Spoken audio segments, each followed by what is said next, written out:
करुण सिंधु दीनबंधु जगत्पते गोपेश गोपिका कांता राधा कांता नमोस्तुते तप्त कांचन गौरंगी राधे वृंदावनेश्वरी वृषभानुसुते देवी प्रणमामि हरिप्रिये।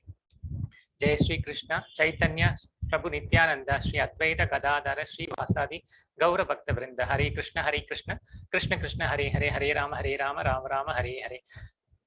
ஸோ நேத்திக்கு அத்தியாயம் நம்ம வந்து பார்த்தோம் இல்லையா, அது முன்னோட்டம் கடகடன்னு பார்த்துடலாம். இது வந்து ஞான யோகம், அதாவது சங்கியாங்கிற புத்தி யோகம் நம்ம நேத்தி பார்த்துட்டு இருந்தோம். ஸோ இதுல நேத்திக்கு வந்து நம்ம பார்த்தது வந்து இந்த விவஸ்வானிடமிருந்து பகவான் வந்து விவஸ்வானுக்கு முதல்ல அந்த பகவத்கீதையை உபதேசிக்கிறார். பின் வந்து மனு வந்து இக்ஷ்வாகுவுக்கும் அதுக்கப்புறம் விட்டு போன மாதிரி இருந்ததுனால அதனால பகவான் திருப்பியும் வந்து இந்த பகவத்கீதையை கிருஷ்ணர் என்ற உருவில் வந்து அவருடைய ஸ்வயம் உருவிலை வந்து அர்ஜுனனுக்கு உபதேசிக்கிறார் அப்படின்னு பார்த்தோம். ஸோ இது வந்து வழி வழியாக வந்தால்தான் அது வந்து சரியாக ஒரு பரம்பரையில் வந்தால்தான் அது சரியான ஒரு செய்தி, பகவானுடைய செய்தி நமக்கு கிடைக்கும். அதையும் பார்த்தோம். நம்ம இந்த 4 சம்பிரதாயங்கள் அங்கீகரிக்கப்பட்ட பிரதானமான சம்பிரதாயங்கள், அதையும் பார்த்துட்டோம் நம்ம. ஸோ இதற்கு பின் வந்து இந்த பிரம்மாவின் ஆயுள் இதெல்லாம் நம்ம ஏற்கனவே பார்த்துருக்கோம். இப்போ இன்னைக்கு நம்ம பார்க்க வேண்டியது என்னன்னா, இது வந்து பகவான் கிருஷ்ணருக்கும் நமக்கும் என்ன வித்தியாசம் அப்படின்னு சொன்னா, முக்கியமான வித்தியாசம் என்னன்னா, பகவானும் நித்தியமானவர் தான், நாமளும் நித்தியமானவர்கள் தான். இப்போ இன்னைக்கு பிரபுபாதா வந்து அவருடைய வீடியோல சொன்னார் இல்லையா, நாம்ங்கிறது இந்த உடல் கிடையாது. நாம் அப்படின்னு சொன்னோம்னாலே அது வந்து ஆத்மா, ஜீவாத்மாவை தான் குறிக்கும். ஆனால் பகவானுக்கும் நமக்கும் என்ன வித்தியாசம்னா, பகவானுக்கு வந்து உடலும் நித்தியமானது, உடலுக்கும் ஆத்மாவுக்கும் வித்தியாசம் கிடையாது. அதனால வந்து அவரே நித்தியமானவர். ஆனா நமக்கு வந்து உடல் மட்டும் நித்தியமானது, அதாவது ஆத்மா மட்டும் நித்தியமானது, உடல் வந்து அழியக்கூடியது. பகவானுக்கு வந்து கடந்த காலம், எதிர்காலம், நிகழ்காலம் அனைத்தும் வந்து நினைவில் இருக்கும். ஆனால் நமக்கு வந்து தற்போதைய அந்த ஜென்மத்தினுடைய ஞாபகங்கள் மட்டும்தான் இருக்கிறது, நினைவில் இருக்கிறது. இது ஒரு வித்தியாசம். அதற்கப்புறம் வந்து பகவான் வந்து தன்னுடைய சுய விருப்பத்தினால் அந்த பக்தர்களை ரட்சிக்கணும் அப்படின்னு அந்த 3 காரணங்களை பார்த்தோம் இல்லையா, அதுக்காக அவர் தோன்றுகிறார், அவருடைய விருப்பத்தினால் தோன்றுகிறார். ஆனா நம்ம வந்து கர்மாவின் காரணமாக பிறந்து இறந்து மறுபடியும் பிறக்கிறோம். பகவானுடைய உடல் வந்து திவ்யமானது, நம்மளுடைய உடல் வந்து ஜட பொருள்களால் ஆனது. பகவானுடைய உடலுக்கும் அவருடைய சுயத்துக்கும் வித்தியாசம் கிடையாது. ஆனா நமக்கு வந்து ஜீவாத்மா வந்து ஒரு வெளிப்புற உடலை, ஸ்தூல தேகம் அப்படிங்கிறது வெளிப்புற உடல், சூக்ஷ்ம தேகம்ங்கிறது உள்ளுக்குள்ள இன்னொரு உடல் இருக்கு. அந்த அப்படிப்பட்ட ஒரு ஜட பொருளால் ஆன உடலை தான் நம்ம தடுத்துள்ளோம். இது வந்து நேத்திக்கு அந்த பார்த்தது. இதற்கு பின் வந்து இந்த வீதராக பயக்ரோதா அப்படிங்கிற 10வது ஸ்லோகத்துல வந்து பகவான் சொல்றார் இல்லையா, இந்த பற்றுதல், பயம், கோபம் இவற்றிலிருந்து விடுபட்டு முழுவதும் என்னிடம் லயிப்பவன் தான் வந்து சரணடைந்தவன் தான் என்னை வந்து பற்றி அறிந்தவனாகி அவன் வந்து தூய்மை அடைந்துள்ளான் அப்படின்னு சொல்லிட்டு அந்த பீத ராக பயக்ரோத அப்படின்னு சொல்றாரு இல்லையா, அது வந்து துன்பத்தின் வெவ்வேறு நிலைகள். அதை தான் பகவான் அங்க சொல்றார். அதாவது ராகம், பயம், குரோதம் இந்த 3 தான் வந்து துன்பத்தின் வெவ்வேறு நிலைகள். அப்போ ராகம் அப்படின்னா என்ன அப்படின்னு பார்த்தோம்னா, அது வந்து பௌதிக வாழ்க்கையில் வந்து ஒரு வலுவான பற்று. நமக்கு வந்து எதை பார்த்தாலும் ஒரு பற்றுதல் ஏற்படும். எந்த பொருளை, ஒரு பௌதிக பொருள் இல்லைன்னா வந்து ஒரு மெட்டீரியல் அட்டாச்மெண்ட். இது வந்து ஆன்மீக வாழ்க்கையின் லட்சியத்துக்கு அலட்சியத்திற்கு வழிவகுக்கிறது. ஏன்னா வந்து நம்ம பௌதிக வாழ்க்கையில வந்து எவ்வளவு வந்து வேரூன்றி இருக்கிறோமோ அவ்வளவு வந்து ஆன்மீக வாழ்க்கையில் வந்து நம்ம வந்து அலட்சியமாக இருப்போம். இரண்டாவது வந்து பயம். இது வந்து தனித்தன்மையுடைய ஆன்மீக அடையாளம். அதாவது நம்ம ஜீவாத்ம ஸ்வரூபம், அதுதான் நம்மளுடைய அடையாளம். நம்ம சொல்லியிருக்கேன் முன்னாடியே, நம்மளுடைய ஸ்வரூபம் என்ன அப்படின்னு பார்த்தோம்னா, நம்ம வந்து ஸ்வரூபம்ங்கிறது வந்து ஜீவாத்ம ஸ்வரூபம் தான் நம்மளுடைய உண்மையான ஸ்வரூபம். அது வந்து அதன் மீது வந்து இந்த ஒரு சில அதாவது மெட்டீரியலிஸ்டிக் பீப்புள் அப்படின்னு சொல்றோம் இல்லையா, இந்த பௌதிகவாதிகள், அவர்களுக்கு வந்து இது ஒரு பயம் வந்து விடுகிறது. இந்த ஒரு ஆன்மீக ஆத்மா அப்படின்னு ஒண்ணு இருக்கு. ஏன்னா வந்து இந்த அவங்களை பொறுத்த வரைக்கும் என்னன்னா, இந்த உருவமற்ற பிரம்மஜோதி நிலை அப்படின்னு சொல்லுவோம். அதாவது ஒரு தேஜோமயமான ஒரு ஒளி பொருந்திய ஒரு சக்திமயமான நிலை. அதுதான் வந்து அவங்களுக்கு ஒரு ஹையஸ்ட் கோல். அதாவது அதை அடைவதுதான் ஹையஸ்ட் கோல்ங்கிற மாதிரி அவங்க மனசுல கற்பனை பண்ணிட்டு இருக்காங்க. அவர்கள் வந்து இந்த பௌதிக உலகின் தாக்கத்தால் மிகவும் வந்து உள்வாங்கப்பட்டதால் முக்திக்கு பிறகும் தனித்தன்மையை தக்க வைத்துக் கொள்ளலாம் என்று என்னும் கருத்தை வந்து அவர்களால் ஜீரணித்துக் கொள்ள முடியவில்லை. ஏன்னா வந்து நம்ம என்ன சொல்றோம், முக்தி அடைந்த பின்னும் வந்து நமக்கு தெய்வீகமாக ஒரு உடல் கிடைக்கும், பகவான் கொடுக்க போகிறார். அந்த தெய்வீகமான உடல், பகவானுக்கு எப்படி ஒரு தெய்வீகமான உடல் இருக்கிறதோ நமக்கும் வந்து முக்திக்கு பிறகு வந்து நமக்கும் ஒரு பர்சனாலிட்டி நம்ம வந்து அப்படியே மெயின்டைன் பண்ணுவோம். அதாவது அதுதான் நம்ம வந்து ஒரு தனித்தன்மையான ஒரு உடல் கிடைக்கும். ஆனா அதை வந்து இந்த பௌதிகவாதிகள் வந்து ஒத்துக்கொள்ள அவர்களுக்கு ஜீரணம் செய்து கொள்ள முடியவில்லை. அது அது இதுதான் வந்து அந்த பயத்துக்கு காரணம் அப்படின்னு சொல்றோம். ஏன்னா அந்த பௌதிகவாதிகள் என்ன நினைச்சிடுறாங்கன்னா, இப்போ வந்து எப்படி ஒரு கடல்ல வந்து ஒரு நீர்க்குமிழிலாம் தோன்றி மறையுமோ, அது போல வந்து இந்த உயிரினங்களையும் வந்து அவர்கள் வந்து இந்த தோன்றி அந்த பிரம்மஜோதியில் கலந்து விடுவார்கள் அப்படின்னு நினைத்துக் கொள்கிறார்கள். அதற்கு அதற்கு பின் ஒரு ஒரு வாழ்க்கை இருக்கிறது அப்படிங்கிறதையே வந்து அவர்கள் புரிந்து கொள்வதில்லை. அதற்கு பின் வந்து குரோதம், இதுவும் ஒரு காரணம். ஏன்னா வந்து அவர்கள்லாம் ஏன் இந்த பௌதிகவாதிகள்லாம் ஏன் வரதில்லை, இந்த ஆன்மீகத்துக்கு வரதில்லைன்னா, அவர்கள் வந்து வாழ்க்கையில் வந்து விரக்தி காரணமாக இந்த வெற்றிடத்தை பற்றிய கருத்து, அதாவது வந்து வாய்டிசம் அப்படின்னு சொல்லுவோம். பகவானே கிடையாது, எதுவுமே வந்து எல்லாமே தானாகவே தோன்றி தானாகவே மறைந்து கொள்கிறது அப்படிங்கிறது நம்பிக்கையே இல்லாததுனால அவர்கள் என்ன ஆகிவிட்டதுனால் அனைத்து வகையான ஆன்மீக நம்பிக்கை குறித்தும் அவர்களுக்கு கோபம் வருகிறது. ஏன்னா வந்து வேற யாராவது வந்து ஒரு ஆன்மீகவாதி பேசினால் அவர்களுக்கு வந்து உடனே கோபம் வந்து விடுகிறது. இது வந்து ஒத்துக்கொள்ள மாட்டேங்கிறார்கள். மேலும் அவர்கள் வந்து போதை அப்படிப்பட்ட கெட்ட வழக்கங்களுக்கு அடிமையும் ஆகியிருக்கிறார்கள். மாய தோற்றங்களை ஆன்மீக பார்வையாக வந்து அவர்கள் வந்து ஏற்றுக்கொள்கிறார்கள். இந்த காரணங்கள் தான் வந்து இந்த துன்பத்திற்கு வந்து வழிவகுக்கிறது அப்படின்னு சொல்லிட்டு நம்ம வந்து நேத்திக்கு பார்க்கிறோம். நேத்திக்கு 4வது அத்தியாயத்துல பார்க்கிறோம். இது வந்து 10வது ஸ்லோகத்துல பகவான் சொல்லியிருக்கார். இதற்கு பின் வந்து நம்ம வந்து சாதுர்வர்ணியம் மயா சிருஷ்டம் அப்படின்னு சொல்லிட்டு பகவான் சொல்றாரு இல்லையா, அவர் தான் அந்த 4 வர்ணத்தையும் அவர் வந்து படைக்கிறார். அதை பத்தி கொஞ்சம் விரிவா பார்ப்போம் நம்ம. இப்போ வர்ணாசிரம தர்மம் அப்படின்னா என்னன்னா, அதாவது பிராமண, க்ஷத்ரிய, வைஷ்ய, சூத்ர அப்படின்னு 4 வர்ணத்தை வந்து பகவான் வந்து பிரதானமாக படைத்தார். அதுக்கு வந்து ஒவ்வொரு வர்ணத்துக்கும் வந்து ஒரு கடமைகளை கொடுத்தார். ஏன்னா வந்து அந்தந்த கடமைகளை அவர்கள் பற்றி கொண்டே பகவானை அடைந்து விட வேண்டும் அப்படிங்கிற ஒரு நல்லெண்ணத்தினால அவர் கொடுத்தார். இப்போ இந்த 4 வர்ணத்தை உருவாக்கியவர் யார் அப்படின்னு பார்த்தோம்னா, கிருஷ்ணர் தான் உருவாக்கினார். பகவான் கிருஷ்ணர் இல்லைன்னா நாராயணர், அவர் தான் உருவாக்கினார். இவர் வந்து செயல்களுக்கு அப்பாற்பட்டவர் அப்படிங்கிறத பாக்குறோம் நம்ம. இதுல வருது இல்லையா, இந்த 13வது ஸ்லோகத்துல வந்து வித்ய கர்மாதார அவ்யயம் அப்படின்னு சொல்லிட்டு வருது இல்லையா. அவர் வந்து இந்த கர்மத்துக்கு வித்தி அகர்த்தாரம், அவர் வந்து அந்த கர்மத்துக்கு அப்பாற்பட்டவர் அப்படிங்கிறத நம்ம பாக்குறோம். அதற்கு பின் வந்து எதன் கலவையாக இந்த இந்த சாதுர்வர்ணத்தை அவர் வந்து உருவாக்கினார் அப்படின்னு பார்த்தோம்னா, அது வந்து குணம் மற்றும் கர்மம் அடிப்படையில் உருவாக்கினார். ஒருவனுடைய குணம் எப்படி இருக்கிறது, சத்வத்தில் இருக்கிறதா, ரஜஸில் இருக்கிறதா, தமசில் இருக்கிறதா, அதே பொறுத்தும் அவனுடைய முன்ஜென்ம கர்மத்தை பொறுத்தும் அவர் வந்து இந்த 4 வர்ணத்தை பிரித்து விட்டார். இது வந்து முக்குணங்களில் வெளிப்பாடாக இருக்கிறது. சத்வ ரஜஸ் தமஸ் சொன்னோம் இல்லையா. அதுக்கப்புறம் மேலும் அவற்றுடன் தொடர்புடைய அந்த செயல்கள், அந்தந்த சத்வமா இருந்தார்னா அவர் வந்து சாத்வீகமான காரியங்களில் ஈடுபடுவார். ராஜஸ், அதாவது ரொம்ப வந்து அவர் அந்த ராஜசமான ஒரு தன்மையோட இருந்தார்னா போர் புரியணும், நிறைய வேலை செய்யணும் அப்படிங்கிற ஒரு தன்மையோட இருப்பார். ஆகையினால் இது வந்து குணம் மற்றும் கர்மம் அடிப்படையில் தான் பகவான் வந்து பிரித்து கொடுத்தார். ஏன் இதை பிரித்தார் அப்படின்னு பார்த்தோம்னா, இது வந்து சமூக சீரழிவை தடுக்க. ஏன்னா வந்து எல்லா வர்ணத்திலுமே எல்லா வேலையும் செய்வேன் அப்படின்னு ஆரம்பித்து விட்டால் அப்பொழுது வந்து மற்ற வேலைகளை, இப்போ வந்து பிராமணனும் வந்து நானும் வந்து இந்த ஏர் உழறேன் அப்படின்னு சொல்லிட்டு வந்துட்டான். இல்லைன்னா வந்து க்ஷூத்ரனும் வந்து நான் வந்து பிராமணனுடைய காரியத்தை செய்கிறேன், வேதம் படிக்கிறேன், வரேன், நான் வந்து இனிமே வந்து ஏர் உழ போவதில்லை அப்படின்னு சொல்லிட்டான்னா அந்த வேலையை யார் பார்ப்பார்கள்?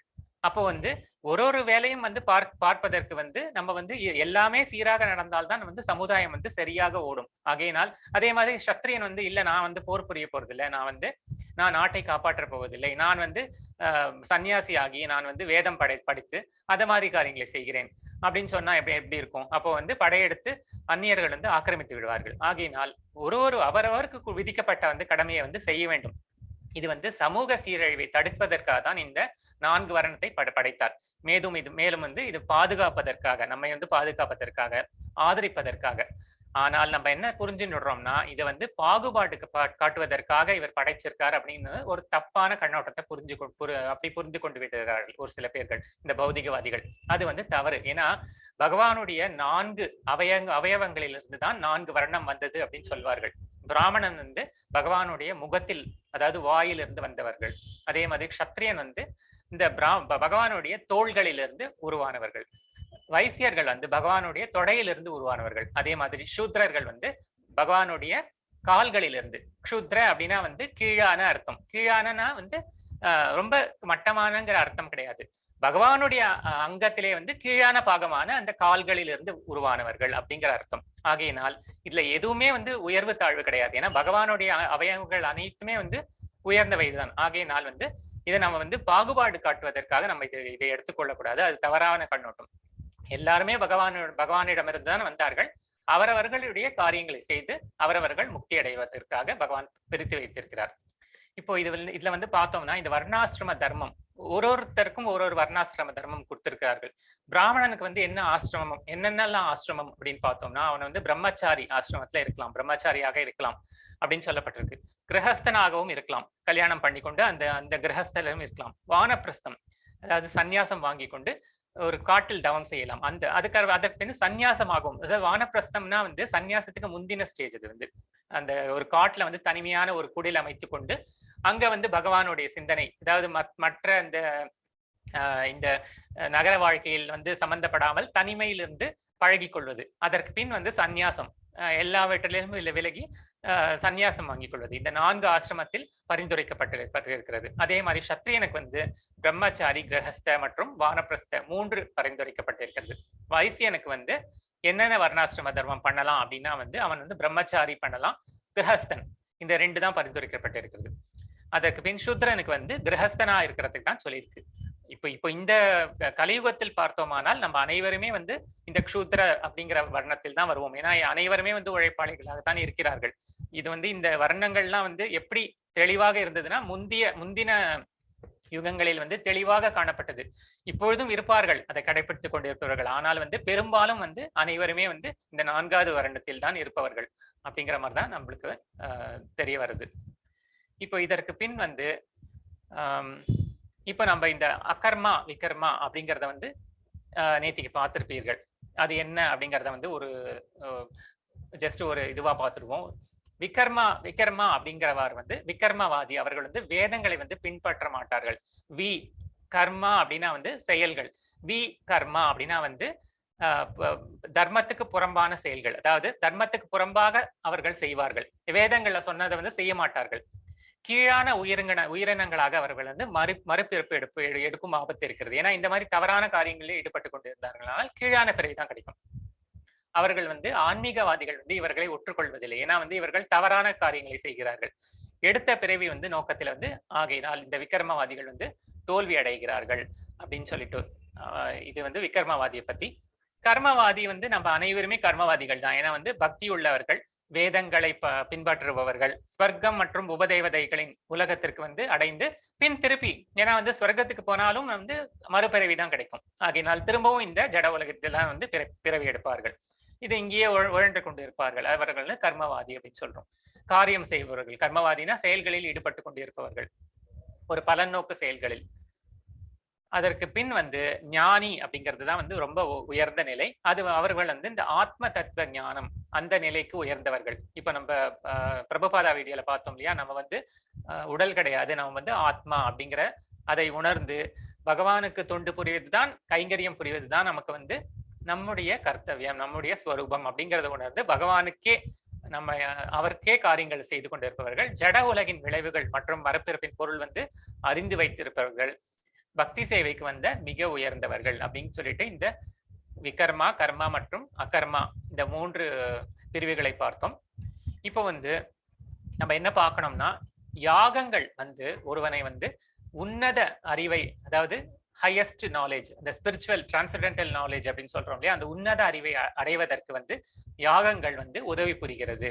அனைத்து விதமான யாகங்களும், எவ்வளவோ யாகங்கள் இருக்கிறது, அனைத்துமே வந்து இந்த அதனுடைய பலன் வந்து இந்த உன்னத அறிவை வந்து அடைவதிலேயே சேர்க்கிறது.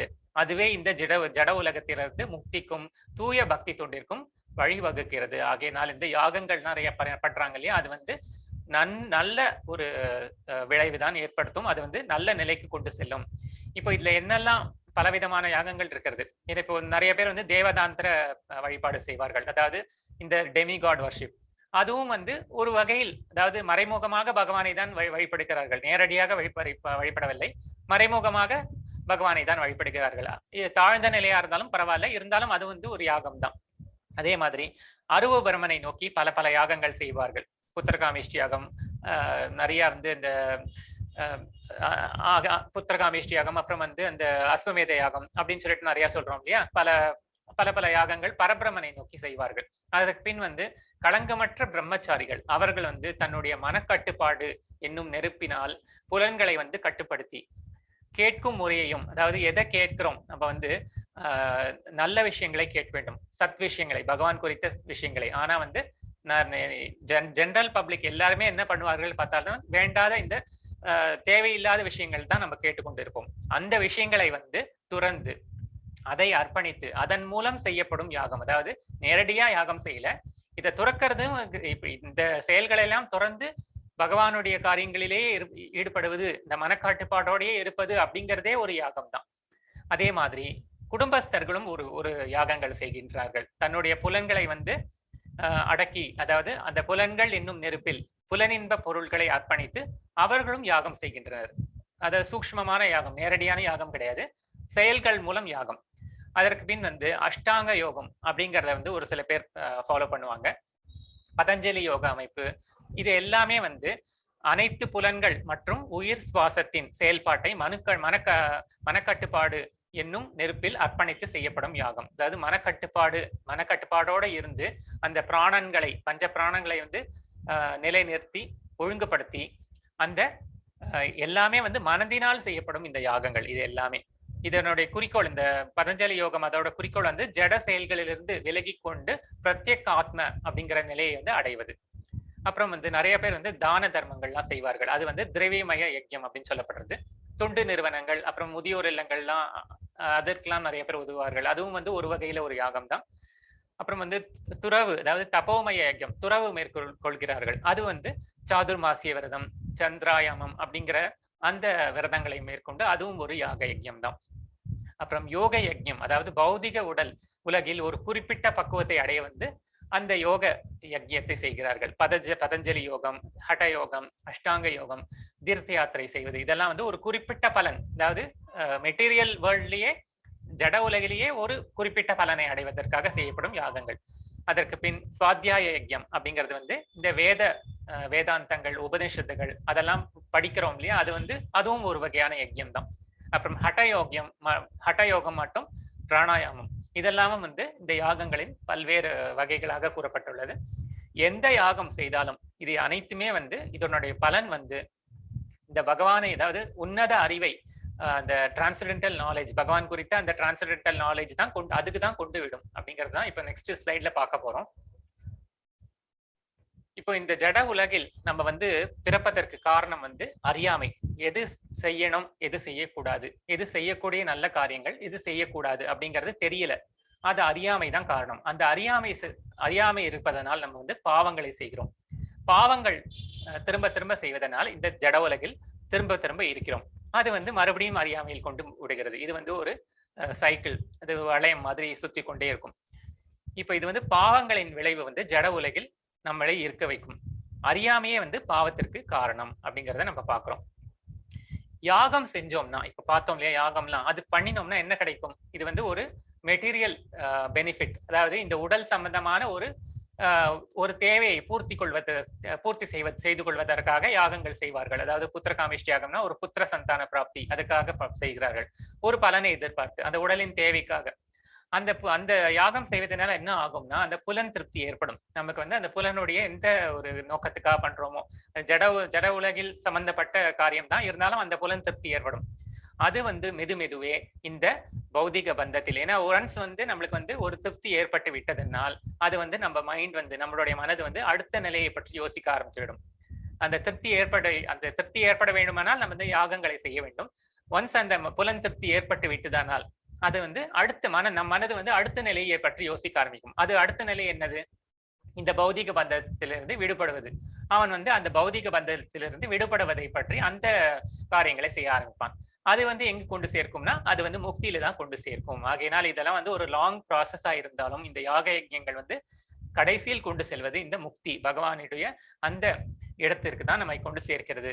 ஆனால் கிருஷ்ண பக்தியில் இருக்கக்கூடிய ஒருவனுக்கு வந்து இது எதுவுமே தேவையில்லை. இந்த யாக யஜ்யங்கள் எதுவுமே தேவையில்லை. அவன் வந்து வெறுமனே கிருஷ்ண உணர்வில் செயல்படுவதால் இந்த மனதினால் அடையக்கூடிய மகிழ்ச்சி வந்து இது எல்லாத்தையும் விட உயர்ந்தது. இது வந்து நேரடியாக முக்தியை கொடுக்கிறது.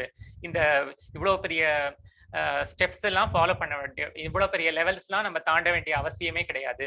ஒன்ஸ் வந்து நம்ம வந்து கிருஷ்ண பக்தி அதுக்கு வந்து விட்டோமானால் நம்ம வந்து அது நேரடியாக பகவானிடம் கொண்டு சேர்த்து விடுகிறது. அந்த நாம ஜபம், மந்திர ஜபம் பண்ணுகிறோம், பகவானுடைய ஹரே கிருஷ்ண மகாமந்திர ஜபம் பண்ணி பகவானுடைய பிரசாதத்தை உட்கொண்டே வந்து கொண்டு இருந்தோமானால் இது வந்து நேரடியாக எந்த ஒரு பெரிய பிரயத்தனம்லாம் யாக யஜ்ஞம்லாம் பண்ணவே வேண்டாம், நேரடியா வந்து பகவானுடைய முக்தி நிலைமைக்கு நம்மளை கொண்டு சேர்க்கிறது அப்படிங்கிறத பாக்குறோம். இதுதான் வந்து நம்ம பார்த்தோம் தத்திதி பிரதிபாதேன அப்படின்னு சொல்லிட்டு. இது எப்படி நம்ம பண்ணணும்னா ஒரு குருவை அணுகி, அந்த குரு வந்து அவர் இந்த 4 சம்பிரதாயத்தில் வந்த ஒரு குருமாரா இருக்கணும், அவர் அந்த வழியில் வந்த குருமாரா இருக்கணும். அவரிடம் வந்து நம்ம போய் அவரிடம் வந்து சேவைகளை செய்து இந்த ஒரு இனிஷியேஷன் அப்படின்னு சொல்றோம் இல்லையா, நம்ம வந்து பக்குவப்படுதல், அதை செய்து கொண்டு நம்ம வந்து இந்த கர்ம பந்தத்திலிருந்து விடுபட்டு ஆன்மீக உலகிற்கு செல்லும் அந்த பாதையில் செல்ல வேண்டும் அப்படிங்கிறது தான். இதுதான் கிருஷ்ண உணர்வில் செயல்படுவது வந்து மிகவும் உயர்ந்ததாக கூறப்படுகிறது. இதற்கு பின் வந்து 35லேருந்து 38 வந்து ஆன்மீக குருவிடமிருந்து நம்ம பெறப்பட்ட இந்த உன்னத அறிவு வந்து இதனால என்ன பெனிஃபிட், நம்மளுக்கு வெகுமதிகள் என்னன்னு பார்த்தோம்னா, நம்ம அனைவருமே வந்து கிருஷ்ணரின் ஒரு பகுதி, அதாவது பரமாத்மாவின் ஒரு பகுதி, பிரம்மனின் ஒரு பகுதி அப்படிங்கிறத நம்ம புரிஞ்சுக்கிறோம். அது ஒரு பெனிஃபிட். அதற்கு பின் வந்து அத்தகைய கண்ணோட்டத்தால் ஒருவன் எப்போதும் வந்து மாயையில் சிக்கிக்கொள்ள மாட்டான். இந்த உலகத்தில் இருந்தாலே வந்து நம்ம உடல் கிடையாது, நம்ம ஆத்மா அப்படிங்கறத புரிந்து கொண்டு விட்டோம். ஆகையினால் இந்த மாயான தோற்றங்களில் நம்ம வந்து சிக்கிக்கொள்ள மாட்டோம். ஆகையினால் இந்த துயர கடலை வந்து கடந்து விடுவோம். அதற்கு பின் வந்து இது மாதிரி பண்றதுனால என்ன ஆகும்னா, இந்த பாவியாக இருந்தாலும், பெரிய பாவத்தை செய்து கொண்டு இருந்த பாவியாகவே இருந்தால் கூட அவன் வந்து எப்பொழுது இந்த குருவின் தொடர்பு ஏற்பட்டு அவன் வந்து இந்த கிருஷ்ண உணர்வில் சென்று விட்டானோ அவனுக்கு வந்து இந்த பாவ எதிர்வினைகளை வந்து எரித்து விடுகிறான், எரித்து அதிலிருந்து விடுபடுகிறான். அவன் வந்து அந்த தூய பக்தி சேவையை அடைகிறான் அப்படிங்கிறது தான் நம்ம இதுல பாக்குறோம். அதுதான் இந்த ஒரு குருவை அணுகி அவர் மூலமாக பெற்ற அறிவின் ஒரு பயன் இதுதான். அதற்கு பின் வந்து இந்த உன்னத அறிவு வந்து யாரால் அடைய முடியும் அப்படின்னு கேட்டா வந்து யார் ஒருவனுக்கு நம்பிக்கை இருக்கிறதோ, அதாவது உன்னத ஞானத்திற்காக தன்னை அர்ப்பணித்து புலன்களை அடக்கக்கூடிய நம்பிக்கையுடைய மனிதன், அவனுக்கு வந்து இந்த இது கிடைக்கும். அதே மாதிரி எவனோ ஒருவர் வந்து சந்தேகங்கள் வந்து உன்னத ஞானத்தால் நீக்கப்பட்டு விட்டதோ, எப்போ வந்து நம்ம வந்து ஒரு சந்தேகம் இல்லாம இருக்கோமோ, சந்தேக மனத்தோட இருந்தோம்னா வந்து அது வந்து அது நல்ல நிலைக்கு கொண்டு செல்லாது. ஒரு குருவை அணுகி நம்ம வந்து சந்தேகத்தை எல்லாம் தீர்த்து கொண்டு எந்த பாதையில் நம்ம செல்ல வேண்டும் அப்படிங்கிறத ஸ்திரமா நம்ம முடிவு பண்ணிக்கொள்ள வேண்டும். அப்படிங்கிறத பண்ணிட்டு அப்படி இருக்கிறவன் தான் வந்து இந்த உன்னத அறிவை அடைகிறான் அப்படிங்கிறத பாக்குறோம். இதோட வந்து நேத்தி அத்தியாயம் வந்து முடிவடைகிறது. இப்பொழுது இன்னைக்கு அத்தியாயம் நம்ம பார்க்கலாம்.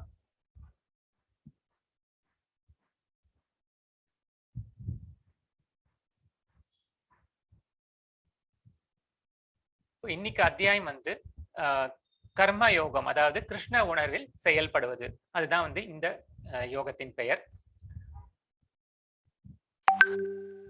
இப்போ நேத்திக்கு எல்லாமே நம்ம ரெஃப்ரெஷ் பண்ணிட்டோம், அதனால வந்து சுருக்கம் பார்க்க வேண்டிய அவசியம் இல்லை. இன்னைக்கு நேரடியா இன்னைக்கு அத்தியாயத்துக்கு போய்விடலாம். இன்னைக்கு வந்து சந்நியாசம் அல்லது கர்மயோகம் எதை வந்து மேற்கொள்வது அப்படின்னு சொல்லிட்டு ஸ்ரேய ஏத அப்படின்னு சொல்லிட்டு ஏதாவது ஒண்ணுத்த சொல்லு. சந்நியாசம் எடுத்துக்கிட்டுமா, இல்லைன்னா வந்து நான் வந்து கர்மயோகத்தை செய்ய வேண்டுமா அப்படின்னு சொல்லிட்டு அர்ஜுனன் கேட்கிறான். கர்மயோகம் வந்து சந்நியாசத்தை விட சிறந்தது அப்படின்னு பகவான் சொல்ல போறார். அதற்கு பின் வந்து நிஷ்காம கர்மயோகம், இது வந்து பந்தத்திலிருந்து விடுவிக்கிறது அப்படின்னு சொல்லிட்டு 7லேருந்து 16 ஸ்லோகங்கள் சொல்றார். கடைசியாக நிஷ்காம கர்மயோகம்னா வந்து ஒரு பலனை எதிர்பார்க்காமல் செய்யக்கூடிய அந்த கர்மயோகம். நமக்கு வந்து பலனை எதிர்பார்க்கல, ஆனா வந்து நம்ம கர்மாவை மட்டும் கடமையாக செய்து கொண்டு இருக்கிறோம், பலனை வந்து பகவானிடம் விட்டு விடுகிறோம். அதுக்கு பின் வந்து பகவான் கிருஷ்ணர் மீது கவனம் திரும்புவதன் மூலம் இந்த ஜட உலகிலிருந்து நமக்கு விமோசனம் கிடைக்கிறது அப்படின்னு சொல்லிட்டு கடைசி 17லேருந்து 29 ஸ்லோகங்கள் பார்க்கிறோம். முதல் ஸ்லோகம் பார்க்கலாம். அர்ஜுன உவாச்ச சந்நியாசம் கர்மணம் கிருஷ்ண புனர்யோகம் சஷ்மசி சம்சசி யஸ்ரேய ஏத யோரேகம் தன்மே ப்ரூஹி சுநிஷ்டிதம். அர்ஜுனன் கூறினான், கிருஷ்ணரே, முதலில் செயலை துறக்கவும் பின்னர் பக்தியுடன் செயலாற்றவும் பரிந்துரைத்துள்ளீர். முதல்ல வந்து நீங்க என்ன சொன்னீர்கள்? செயலை வந்து துறந்து விடு அப்படின்னு சொன்னீர்கள். அதாவது கர்ம சந்நியாசம் அப்படின்னு சொன்னார். செயலை வந்து துறந்து விடு, அதாவது செயலின் பலனை துறந்து விடு அப்படின்னு சொன்னார். அதுக்கு அடுத்தது வந்து நீ பக்தி யோகத்தில் இருக்க வேண்டும், அதாவது கிருஷ்ண உணர்வில் பக்தி யோகத்தில் நீ செயல்பட வேண்டும் அப்படின்னு சொன்னீர்கள். இதுல வந்து ரெண்டு எது வந்து சரியான நன்மை, சிறந்த நன்மையை தருவது அப்படின்னு சொல்லிட்டு பகவானே நீங்கள் கூறுங்கள் அப்படின்னு சொல்லிட்டு அர்ஜுனன் கேட்கிறான்.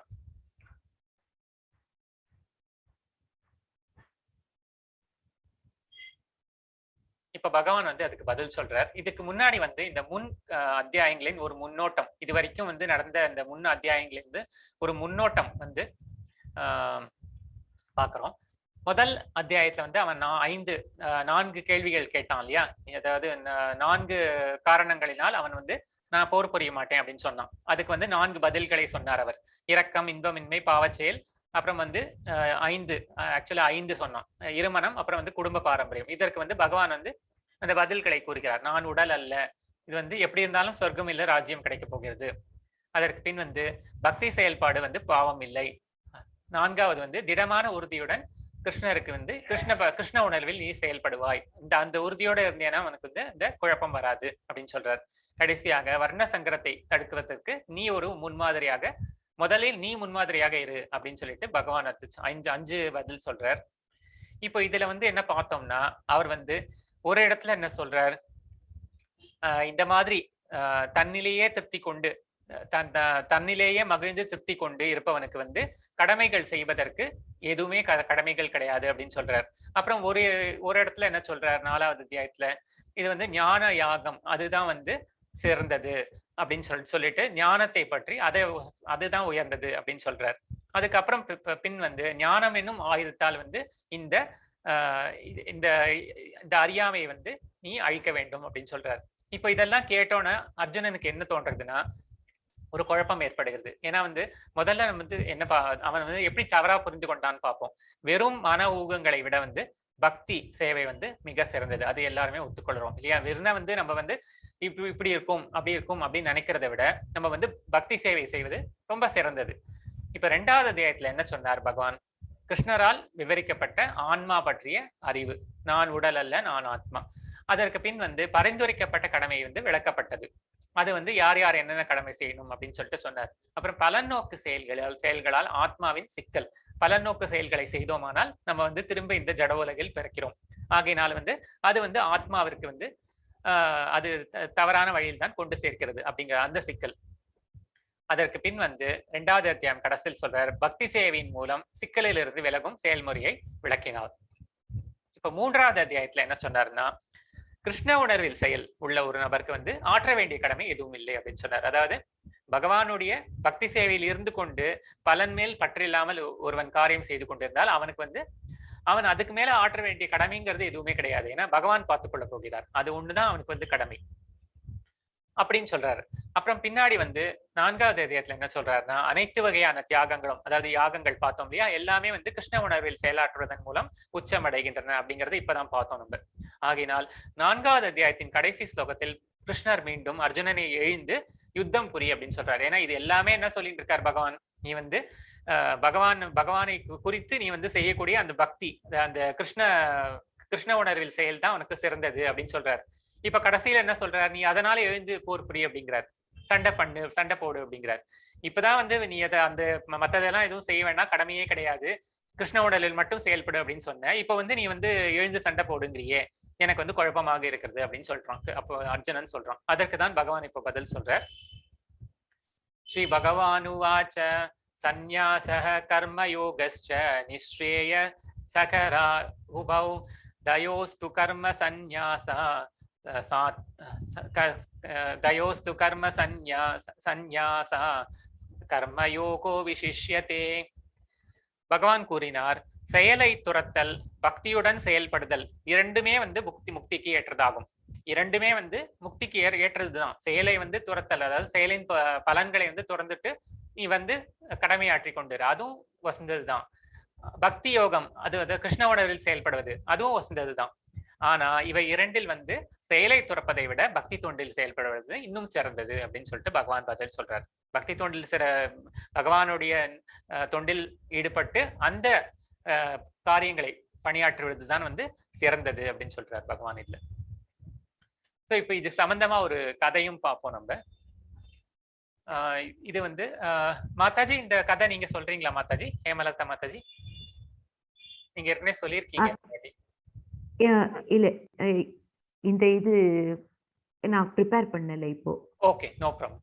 ஸோ இந்த இந்த படத்துல நம்ம என்ன பார்க்குறோம்னா வந்து மன்னர் நிர்கா அப்படின்னு ஒருத்தர் இருந்தார். அவர் வந்து என்ன பண்றாருன்னா வந்து அவர் வந்து ஒரு பல பல பிராமணர்களுக்கு வந்து நிறைய அந்த பசுமாடுகளை எல்லாம் வந்து தானம் செய்து வருகிறார். அவர் வந்து ஒரு நல்ல ஒரு கர்மயோகியாக இருந்து இந்த மாதிரி வந்து ஒரு பிரதிபலன் எதிர்பார்க்காமல் இப்ப பார்த்தோம் இல்லையா, நம்ம வந்து பலனை திறந்து விட்டு கர்மாவை செய் அப்படிங்கிற மாதிரி அவர் வந்து நிறைய பிராமணர்களுக்கு தான தர்மங்கள்லாம் செய்து கொண்டு வந்தார்.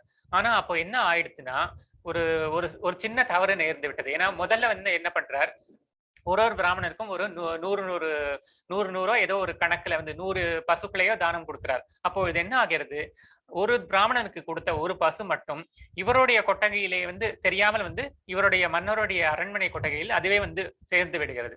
அது தெரியாமல் என்ன பண்ணுகிறார், இன்னொரு பிராமணனுக்கு அந்த பசுவையும் சேர்த்து 100 பசுக்களை இன்னொரு பிராமணனுக்கு தானம் செய்து விடுகிறார். இது வந்து அவர் அறியாமல் செய்த தவறுதான். இருந்தாலும் என்ன ஆகிவிடுகிறது என்னால், அந்த இரண்டாவது பிராமணன் முதல் பிராமணன் வந்து அவன் வந்து வாக்குவாதம் செய்கிறான், அவன் வழக்காடுகிறான். இது மாதிரி வந்து நீங்க முதல்ல எனக்கு ஒரு பசு தானம் கொடுத்தீர்கள், அதை வந்து அதையே எடுத்து இன்னொரு பிராமணனுக்கும் நீங்க தானம் கொடுத்து விட்டீர்கள்.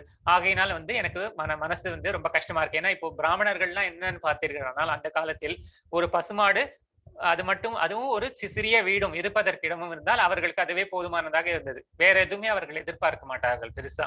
ஆகையினால் எனக்கு வந்து நீங்க முதல்ல கொடுத்த பசுமாடு அதுதான் எனக்கு வேணும், நீங்க வந்து அதை வந்து இன்னொருத்தருக்கு நீங்க தானமா கொடுத்துறீர்கள்.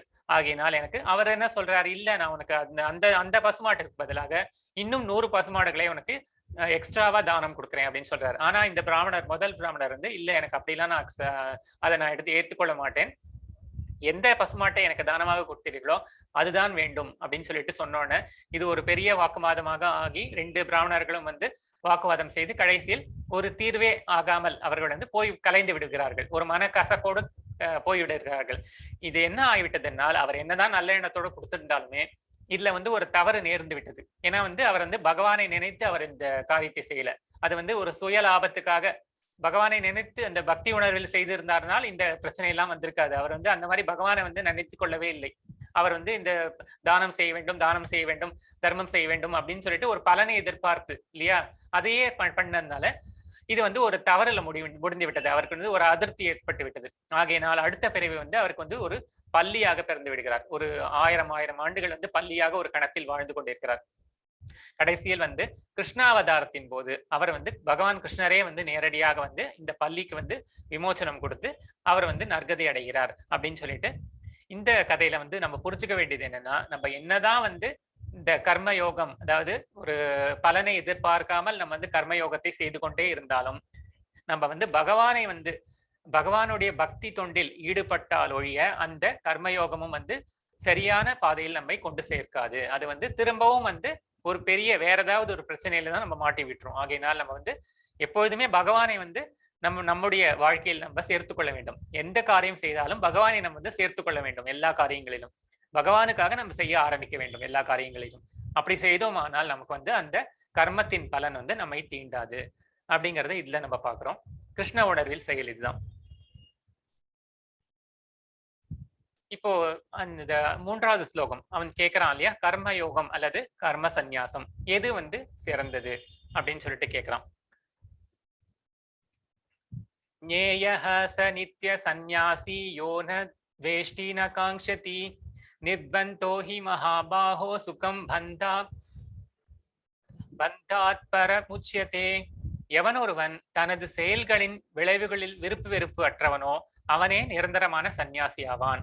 பலம் பொருந்திய அர்ஜுனா, எல்லா இருமைகளிலிருந்தும் விடுபட்டுள்ள அத்தகைய ஒரு மனிதன் பௌதிக பந்தங்களை எளிதில் வென்று முழுமையாக முக்தி அடைகிறான் அப்படின்னு சொல்லிட்டு பகவான் இதுல என்ன சொல்றாருன்னா, அந்த செயல்களில் அதாவது விருப்பு வெறுப்பு இருக்கக்கூடாது. நம்ம வந்து ஏதோ ஒரு இப்போ பார்த்தோம் இல்லையா, அந்த ஒரு பலன் நோக்கத்தோட செய்யக்கூடாது. இந்த ஒரு பலனுக்காக நான் செய்யறேன், அத பலன் கிடைக்கிறதுங்கிறதுக்காக ஒரு விருப்பத்தோடையும் இல்லைன்னா வந்து பலன் கிடைக்கல அப்படிங்கிறதுக்காக ஒரு வெறுப்போடையும் நம்ம வந்து அந்த காரியங்கள்ல வந்து செய்யக்கூடாது. அப்படி செய்யாத, அப்படி அந்த மாதிரி பலனோக்கோட செய்யாத ஒருவன் வந்து சந்நியாசி அப்படிங்கிற சொல்லப்படுகிறான். ஏன்னா வந்து அவனுக்கு விருப்பும் வெறுப்பும் கிடையாது. அவன் வந்து ஒரு காரியம் வந்து செஞ்சான்னா அதுக்கு வந்து இந்த ஒரு பலன் கிடைக்கும் செய்ய மாட்டான். அவன் வந்து எல்லா இந்த மாதிரி கஷ்டங்களிலிருந்து துன்பத்திலிருந்து விடுபட்டு அவன் தான் வந்து இந்த பௌதிக பந்தங்களை விட்டு முக்தியை முழுமையான முக்தி என்னும் நிலையை அவன் அடைகிறான் அப்படின்னு சொல்லிட்டு பகவான் இந்த ஸ்லோகத்தில் சொல்றார். ஆகையினால் வந்து சந்நியாசம் அப்படிங்கிறது வந்து ஒரு காவி உடை அணிந்து கொண்டு தபகோலத்தில் இருப்பது கிடையாது. நம்ம வந்து இல்லற வாழ்க்கையில் இருந்து கொண்டே வந்து நம்ம வந்து விருப்பு வெறுப்பின்றி ஒரு ஒரு லாபம் அலாபம் அதை எதிர்பார்க்காமல் வந்து பகவானுடைய அவரை மனதில் நினைத்து கொண்டு நம்ம காரியங்களை செய்து கொண்டு போக வேண்டும். ஒரு பலனை எதிர்பார்த்து எதுவுமே செய்யக்கூடாது அப்படிங்கறதுதான் பகவான் இதுல சொல்றாரு. இப்போ இந்த கதை நம்ம ஏற்கனவே ஒரு நாளைக்கு மாதாஜி சொல்லியிருக்காங்க உங்களுக்கு. ஹரிதாஸ் தாகூர் அந்த கதை சொல்லியிருக்காங்க. இப்போ இந்த கதையிலையும் நம்ம பார்த்தோம் இல்லையா, அந்த விலைமாது வந்து ஹரிதாஸ் தாகூர் வந்து ஒரு நாளைக்கு 3 லட்சம் தடவை ஹரே கிருஷ்ணா மந்திரத்தை ஜபித்துக் கொண்டிருப்பார். அப்பொழுது வந்து அவரை சோதனை செய்வதற்காக ஒரு விலைமாதை அனுப்புகிறார்கள்.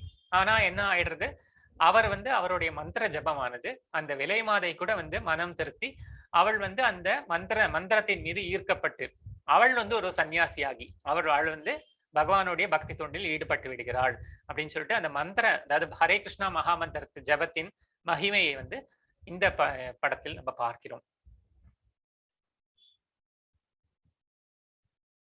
10வது ஸ்லோகம் பார்ப்போம். பிரம்மண்யாதாய கர்மாணி சங்கம் த்யக்வா கரோதி யஹ லிப்யதேன சபாவேன பத்மபத்ர விபாம்பசா. பற்றின்றி தனது கடமைகளை செய்து பலன்களை பரமபுருஷ பகவானுக்கு அர்ப்பணிப்பவன் தாமரை இலை தண்ணீர் எவ்வாறு நீரினால் தீண்டப்படுவதில்லையோ அது போல அவன் பாவ விளைவுகளால் அவன் தீண்டப்பட மாட்டான் அப்படின்னு சொல்லிட்டு, எப்படி ஒரு சன்னியாசி இருப்பான், அவன் வந்து இப்பதான் பார்த்தோம் நம்ம இன்ப துன்பங்களில் வந்து அவன் வந்து ஈடுபட மாட்டான். ஆகையினால வந்து ஒரு தாமரை இலை இருந்ததுன்னா அது வந்து தண்ணீர்ல தான் வளரும் தாமரை இலை. ஆனா வந்து அந்த தண்ணீரோட சம்மந்தமே இருக்காது. அதுக்கு அந்த இலை மேல வந்து தண்ணி விட்டோம்னால் அது வந்து ஒட்டவே ஒட்டாது. தண்ணியிலேயே இருந்தாலும் கூட அது வந்து தண்ணீரில் சம்பந்தம் இல்லாமல் இருக்கும். அப்படிதான் வந்து ஒரு சன்னியாசியானவன் இந்த ஜட உலகத்தில் வந்து நிறைய மலங்கள் இருக்கிறது. இந்த ஜட உலகத்தில் வந்து நிறைய டிஸ்ட்ராக்ஷன்ஸ் அப்படின்னு சொல்றோம் இல்லையா, நிறைய நம்மளை கவர்வதற்கு நிறைய விஷயங்கள் இருக்கிறது. எவ்வளவு இருந்தாலும் அந்த சன்னியாசி அப்படின்னு சொல்லக்கூடியவன் அவன் வந்து இதெல்லாம் வந்து மயங்காமல், இதெல்லாம் ரொம்ப அட்டாச்மெண்ட் இல்லாமல், பற்று கொள்ளாமல் அவன் இருப்பான், தாமரை இலை தண்ணீர் போல் இருப்பான் அப்படிங்கிறது தான் நம்ம பாக்குறோம். இல்ல பகவான் சொல்றாரு இல்ல 10வது ஸ்லோகத்துல. இப்போ இந்த ஸ்லைட்ல பாக்குறது நம்ம பிரபுபாதா, ஸ்ரீல பிரபுபாதா அவர்கள்.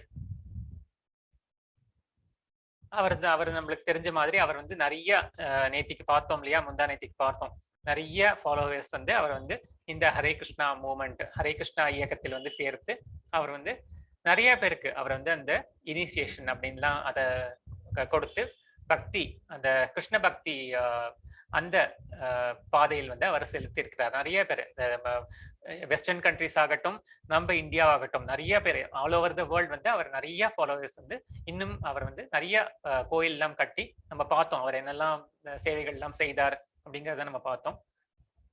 அது சம்பந்தமான படம் தான் இது. இப்போ இந்த ஸ்லோகம் பார்ப்போம், 18வது ஸ்லோகம். இது வந்து நம்ம பிரபுபாதா வீடியோலையும் அவர் சொல்லியிருந்தார். வித்யா வினய சம்பன்னே பிராமணே கவி ஹஸ்தினி சனி சுனி சைவ ஸ்வபாவ்யே ச பண்டிதா சமதர்ஷனாக. அடக்கமுள்ள பண்டிதர்கள் தங்களது உண்மை ஞானத்தின் வாயிலாக கற்றறிந்த தன்னடக்கமுள்ள பிராமணன், பசு, யானை, நாயை தின்பவன் என அனைவரையும் சமநோக்கில் காண்கிறான். இப்ப இந்த படத்துல பாக்குறோம் இல்லையா, இந்த வந்து ஒரு யானை இருக்கிறது. யானைக்குள்ளேயும் வந்து பகவான் தான் அந்தராத்மாவாக இருக்கிறார். அதே மாதிரி ஒரு பிராமணன் இருந்தான்னா அவனுக்குள்ளேயும் வந்து பகவான் தான் அந்தராத்மாவாக இருக்காரு. பசு இருந்ததுன்னா அதுக்குள்ளேயும் வந்து பகவான் தான் இருக்கிறார். ஆகையினால் வந்து யாரையுமே வந்து ஒரு தூஷிப்பதோ, யாரையுமே வந்து ஒரு ஒரு சித்திரவதை செய்வதோ அப்படிலாம் கிடையாது. ஏன்னா எல்லாருக்குள்ளும் பகவான் தான் இருக்கிறார். யாரையும் துன்புறுத்தக்கூடாது. ஏன்னா யாரையாவது துன்புறுத்தினோம்னா அது பகவானை வந்து அவருக்குள்ள இருக்கிற பகவானை துன்புறுத்தியதாக தான் ஆகும். அதே மாதிரி ஒரு நாய் மாம்சத்தை உண்பவன், நாயாகவும் இருந்தாலும், நாய் மாம்சத்தை உண்ணும் ஒரு கீழ் ஜாதியாக இருந்தாலும் எல்லாருக்குள்ளேயும் பகவான் இருக்கிறார். ஆகையினால் எல்லாரையுமே வந்து சமநோக்குடன் அவன் வந்து அந்த பண்டிதன் அப்படின்னு சொல்றவன் வந்து பார்க்கக்கூடிய ஒரு தன்மையில் இருப்பான் அப்படிங்கிறது இந்த இது முக்கியமான ஸ்லோகம் இந்த அத்தியாயத்துல. இப்போ இந்த படத்துல நம்ம என்ன பார்க்கிறோம்னா 22வது ஸ்லோகம் இது. ஏஹி சம்ஸ்பர்ஷஜா போகா துக்கயோனேய ஏவதே ஆத்யந்தவந்த கௌந்தேய நதேஷு ரமதே புதஹ.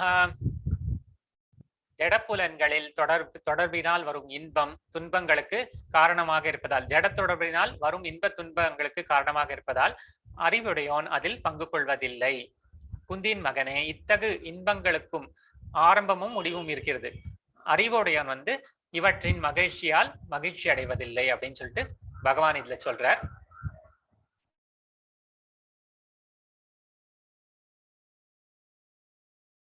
இதுல நம்ம பாக்குறோம், இந்த படத்துல பாக்குறோம் இல்லையா, இது வந்து ஒரு யானை இருக்கிறது. இது யானைக்கு வந்து இது ஸ்பர்ஷ சுகம் அப்படின்னு சொல்லுவோம். அது வந்து யானை எப்பவுமே வந்து ஒரு ஸ்பர்ஷத்தினால் அது அந்த சுகத்திற்காக அது வந்து அலையும்.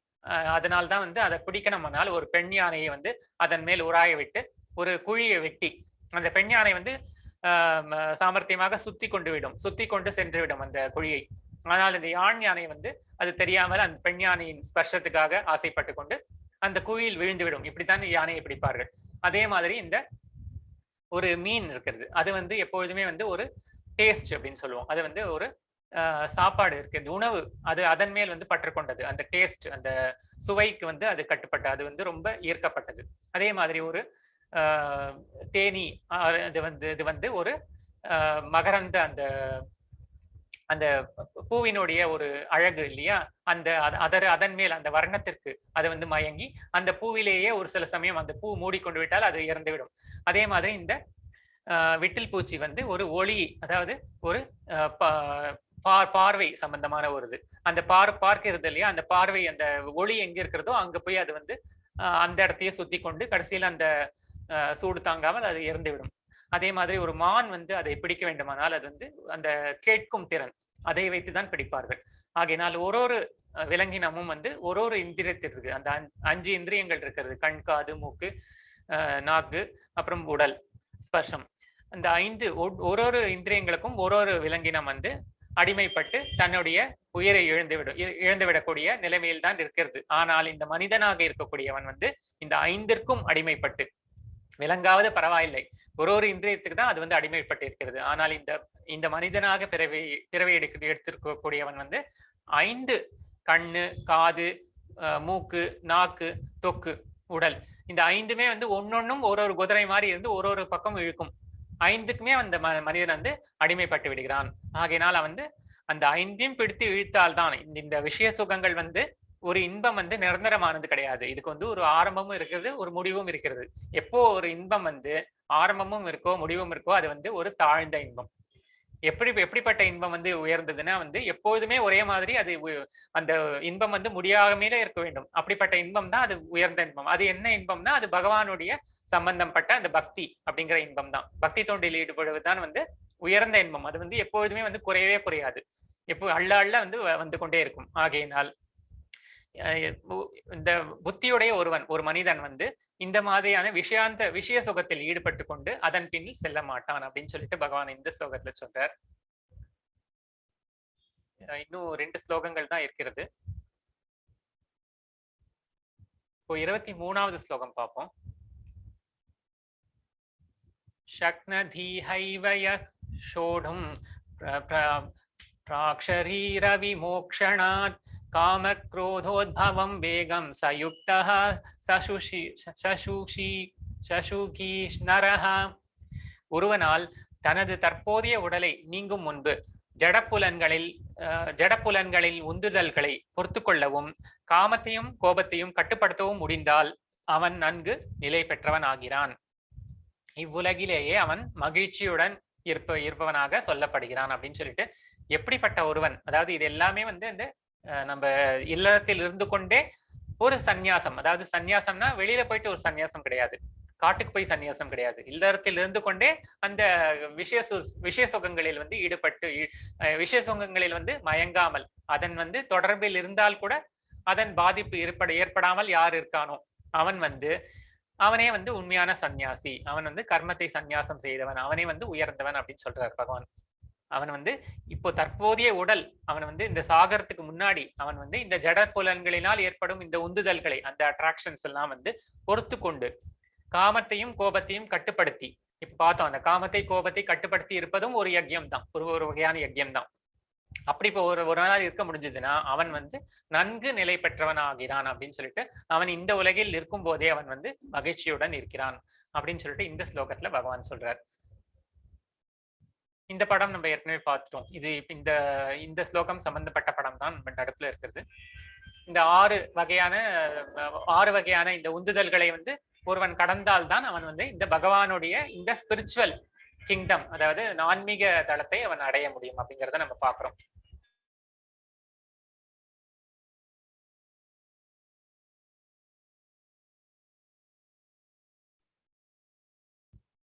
இப்போ கடைசி ஸ்லோகம் பார்ப்போம். இது ரொம்ப முக்கியமான ஸ்லோகம். இது இந்த அத்தியாயத்துல இதுவும் முக்கியமான ஸ்லோகம். போக்தாரம் யஜ்ஞ தபசாம் சர்வலோக மகேஸ்வரம் சுஹிருதம் சர்வபூதானாம் ஞாத்வா மாம் சாந்தி ருச்சதி. நானே எல்லா யாகங்களையும் தவங்களையும் இறுதியில் அனுபவிப்பன் என்றும், எல்லா லோகங்களையும் தேவர்களையும் கட்டுப்படுத்துபவன் என்றும், எல்லா உயிர்வாழிகளின் உற்ற நண்பன் என்றும் அறிந்து என்னை பற்றிய முழு உணர்வில் இருப்பவன் ஜட துயரங்களிலிருந்து விடுபட்டு அமைதி அடைகிறான் அப்படின்னு சொல்லிட்டு பகவான் இதுல சொல்றாரு. இப்போ இந்த படத்துல பாக்குறோம் இல்லையா, இந்த கோபகுமாரர்கள்லாம் வந்து அவர்களாக இருக்கட்டும், அர்ஜுனனாகவே இருக்கட்டும், அவர்கள் எல்லாருக்குமே வந்து பகவான் தான் அனைத்தும் இல்லையா, அவரை விட்டா வேற கதி கிடையாது. அவர் தான் வந்து அனைத்து யாகங்களுக்கும் அவர் தான் போக்தா. அவர் கடைசியில் அனுபவிக்க போகிறவர் யாருன்னு பார்த்தோம்னா பகவான் கிருஷ்ணர் தான். எல்லா யாக யஜ்யங்களும் தவங்களும் கடைசியில் அவர் தான் அனுபவிப்பவர், அவரிடம் தான் சென்று சேர்க்கிறது. ஆகையினால் இதை வந்து யார் வந்து உணர்ந்து கொள்கிறானோ, எல்லா லோகங்களையும் தேவர்களையும் நான் தான் கட்டுப்படுத்துகிறேன். நம்ம வந்து பார்த்தோம், அடுத்த அத்தியாயங்கள்ல பார்க்க போறோம் என்னென்ன லோகங்கள்லாம் இருக்கிறது இந்த பிரபஞ்சத்தில். அந்த எல்லா லோகங்களிலும், அதாவது 14 லோகம் அப்படின்னு சொல்லுவோம், அது மாதிரி பல பல அண்டதடாங்குகள், பல அண்டங்கள் இருக்கின்றன. அனைத்துக்கும் ஒரே கட்டுப்பாட்டாளராக பகவான் ஒருத்தரே இருக்கிறார் அப்படிங்கிறத வந்து யார் ஒத்துக்கிறானோ அப்படிப்பட்டவன் தான் வந்து இந்த முழு உணர்வில் இருப்பவன் அப்படின்னு சொல்றார் பகவான். அப்படிப்பட்டவன் தான் இந்த ஜட உலகத்திலிருந்து விடுபட்டு அந்த அமைதி, அதாவது பகவானுடைய சாம்ராஜ்யமாக்கிய அந்த கோலோகம் அல்லது வைகுண்டம், அந்த பதவியை வந்து அவன் தான் அடைகிறான் அப்படின்னு சொல்லிட்டு பகவான் இந்த ஸ்லோகத்தில் சொல்லி முடிக்கிறார். இப்போ இந்த அத்தியாயத்தோட சுருக்கம் நம்ம பார்த்துருவோம். சந்நியாசம் அல்லது கர்மயோகம் எதை கொள்வது பார்த்தோம் இல்லையா. சந்நியாசத்தை விட வந்து கர்மயோகம், கர்மத்தில் இருந்து கொண்டே வந்து நம்ம பலனை தொடர்ந்து விடு, அது வந்து சிறந்தது. கர்மயோகம் சந்நியாசத்தை விட சிறந்தது. நிஷ்காம கர்மயோகம் வந்து பந்தத்திலிருந்து விடுவிக்கிறது அப்படிங்கிறத பார்த்தோம். கடைசியாக பகவான் மீது கவனம், நம்மளுடைய கிருஷ்ண உணர்வில் செயல்பட்டோமானால் அப்பொழுதுதான் நமக்கு வந்து இந்த ஜட உலகத்திலிருந்து விமோசனம் பிறக்கிறது அப்படிங்கிறதோட இந்த அத்தியாயம் வந்து முடிவடைகிறது.